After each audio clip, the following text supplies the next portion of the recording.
The codified law में मैं आप सभी का स्वागत करता हूँ। आज हम भारतीय दंड संहिता की धारा 1 से 5 पढ़ेंगे। धारा क्या कहती है? धारा 1 संपूर्ण भारत पर लागू है, लेकिन 2019 से पहले ये जो संपूर्ण धारा है भारतीय दंड संहिता ये जो भी है वो जम्मू कश्मीर पर लागू नहीं होती, लेकिन 2019 संशोधन द्वारा भारतीय दंड संहिता जम्मू कश्मीर में भी लागू होती है।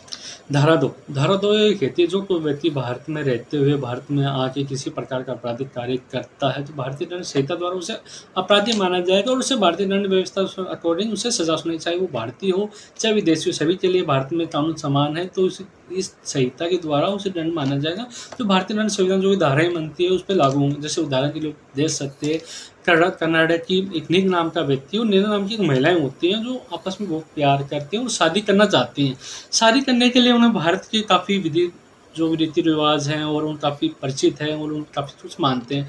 तो भारत आके अजमेर नाम स्थान है जो पुष्कर को चुनते हैं, वहाँ पर शादी करते हैं। शादी करने के बाद शादी कर लेते हैं। शादी करने के बाद जो उन कनाडा के जो भी नियम होते हैं, कानून कायदे होते हैं, उनको वो किस करते हैं, कुछ अश्लील कार्य करते हैं जो भारतीय विधि द्वारा सामने नहीं है, उनको अपराधी माना जाता है। उनको भारतीय जो काफ़ी लोग विरोध करते हैं, इनके द्वारा भारत विधि द्वारा उनको कभी से कभी सजा सुनाई जाती है, चाहे उनको विधि का नॉलेज हो चाहे ना हो।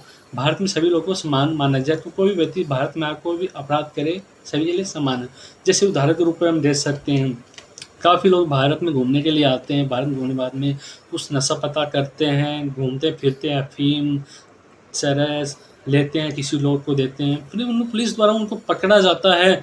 तो उनको वही नहीं कह सकते हमें विधि द्वारा नॉलेज नहीं था। हम जिस देश में रहते हैं वहाँ पर एक अफीम लेना या किसी को सप्लाई करना या किसी को देना अपराध नहीं है, लेकिन भारत में ऐसा नहीं है। भारत में लेना और देना दोनों प्रकार के अपराध है। तो उन व्यक्तियों को भी सज़ा दी जाएगी जो सप्लाई करता है या वो लेते हैं या किसी को आदि बनाते हैं। तो भारतीय दंड संहिता द्वारा उनको सजा दी जाएगी, चाहे उनको कहते हुए मुझे विधि का नॉलेज हो, लेकिन किसी प्रकार की बातें नहीं सुने। सभी व्यक्ति भारत की विधि अकॉर्डिंग सभी व्यक्ति समान है, तो उनको सजा सुनाई जाएगी। कड़ी कड़ी से सुना जाए, चाहे व्यक्ति भारत का हो चाहे विदेशी। धारा 3 ये कहती है जो कोई व्यक्ति भारत से बाहर जाकर किसी प्रकार का अपराध करता है जो भारतीय विधि द्वारा विचारण द्वारा वो अपराध माना जाता है, और अब भारत द्वारा विधि द्वारा ये माना जाए जो अपराध वो व्यक्ति ने बाहर जाकर अपराध किया है तो भारतीय विधि द्वारा ये माना जाए भारत में ही अपराध किया है। जैसे हम उदाहरण के रूप से दे सकते हैं, अमित नाम का व्यक्ति है जो थाईलैंड जाता है अपने घूमने के लिए, किसी कार्य के लिए। वो वहाँ पर किसी लड़की के साथ कोई संबंध बनाता है और संबंध बनाने में उन दोनों की किसी प्रकार की अनबन हो जाती है। वहाँ के न्यायालय में विचारण होता है। जो लड़की संबंध बनाती है वो न्यायालय, वहाँ का न्यायालय के नियम ये होता है, ये हो सकता है लो, वहाँ का लो ये हो सकता है अगर वहाँ पर जो ऑफेंस किया गया उसके लिए किसी प्रकार का सज़ा नहीं है, उनको उस व्यक्ति जो ऑफेंस करता है उसको वहाँ से सज़ा मुक्त कर दिया जाता है। और भारत को ये पता चलता है कि इस व्यक्ति ने ऑफेंस किया है, तो भारत में आके जिस महिला से उसने ऑफेंस किया उन धाराओं के अकॉर्डिंग उसे सज़ा सुनाई जाएगी, चाहे वो 5 साल की हो चाहे 10 साल की हो। लेकिन जहाँ उस व्यक्ति ने उस अपराध किया है वहाँ की न्यायालय ने उसको सज़ा सुना देती है, जुर्माने से दंडित कर देती है, तो भारतीय विधि द्वारा विचारण नहीं होगा।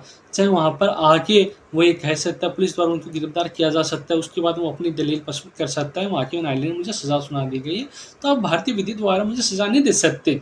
ये बात तो एक तो ये बात होगी।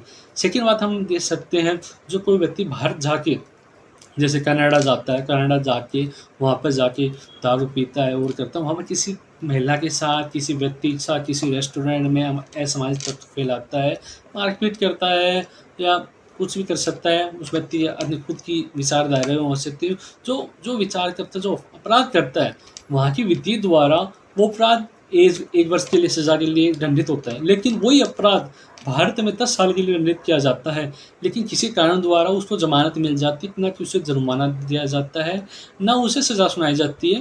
लेकिन भारतीय विधि द्वारा भारत को ये पता चलता है उस व्यक्ति ने ये ऑफेंस किया है, तो भारतीय विधि द्वारा जब भारत में आता है तो उसको गिरफ्तार किया जाएगा और उसको विचारण के द्वारा जो वहाँ पर ऑफेंस किया गया है, जो भारतीय विधि द्वारा जो धाराएँ आती हैं उसे लगाई जाएगी, उसे दोषी माना जाएगा, उसे सज़ा सुनाई जाएगी, चाहे उस व्यक्ति को कनाडा न्यायालय ने उसको बरी ही क्यों कर दिया गया। लेकिन भारतीय मानेगा वो अपराध भारत में ही किया गया है तो उसे भारतीय विधि द्वारा सजा सुनाई जाएगी।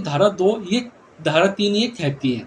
वर्तमान समय में हम काफ़ी चीज़ें देख सकते हैं, समझ सकते जो व्यक्ति बाहर जाते हैं काफ़ी ऑफेंस करते हैं, किसी को ब्लैकमेल करते हैं, ऑफेंस करने वाले उनकी महिलाएं उनको ब्लैकमेल करती हैं और वहाँ के न्यायालय को पता चलता है वो वहाँ पे कोई ऑफेंस नहीं है और यहाँ पर आके ऑफेंस करता है और पता चलता है न्यायालय को, तो भारतीय विधि द्वारा जो विचारणीय हो उसे सजा सुनाई जाएगी, चाहे कोई भी व्यक्ति हो, और वो भारत का निवासी होना काफ़ी जरूरी माना जाता है, जो भारतीय दंड संहिता धारा 3 में बताया गया। धारा 4 का क्लॉज 1 ये कहता है जो कोई व्यक्ति भारत से बाहर जाके कोई अपराध करता तो भारतीय विधि द्वारा विचारणीय किया जाएगा। जो धारा 3 में आपने पढ़ा है वो कैसे विचारणीय होगा।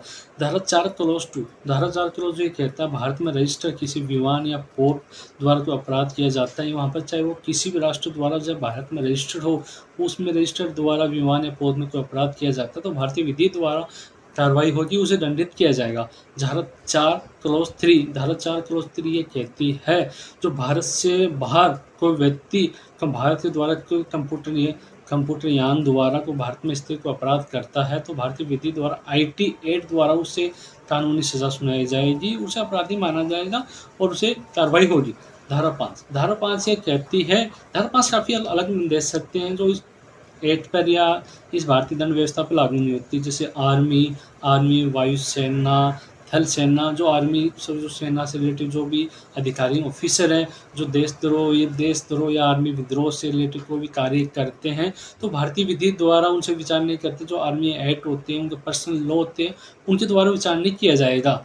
जो हम देख सकते हैं काफ़ी आर्मी ऑफिस द्वारा आपस में लड़ाई हो जाती है, कुछ जैसे रूल एंड रेगुलेशन का वॉल्यूएशन कर देते हैं, जो भारतीय दंड व्यवस्था द्वारा उसको सजा नहीं सुनाई जाएगी, उनके पर्सनल लॉ होते हैं, उनके द्वारा उनको कार्रवाई होगी।